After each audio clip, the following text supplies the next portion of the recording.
আসসালামু আলাইকুম, কেমন আছেন সবাই? আশা করি ভালোই আছেন। তো চলে আসলাম ছোট্ট একটা ব্লগ নিয়ে। এটা হচ্ছে আমার আগের বাসার একটা ভিডিও করে রেখেছিলাম। সেটা আমি যখন তিনতলায় ছিলাম, এই বাসাটায় ছিলাম। তো আমি দুইজন মানুষ থাকি, আমাদের জন্য এই বাসাটা অনেক বড় হয়ে যাচ্ছিল। আর এত বড় বাসা একা একা, কারণ এত বড় বাসায় দুইটা ম্যানেজ বাচ্চা করা, নিয়ে বাসা কাজ করা অনেক পরিষ্কার কষ্ট হয়ে করা যাচ্ছিল।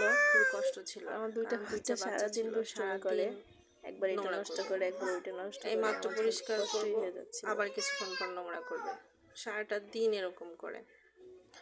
তো আমার তো কোনো কাজের বউ নেই, তো একা একা হ্যান্ডেল করাটা খুব কষ্ট হচ্ছিল। যে কারণে বাসাটা ছেড়ে দিয়ে ছোট বাসা নিয়েছি এখন। তো বাসাটা আমার অনেক পছন্দের ছিল,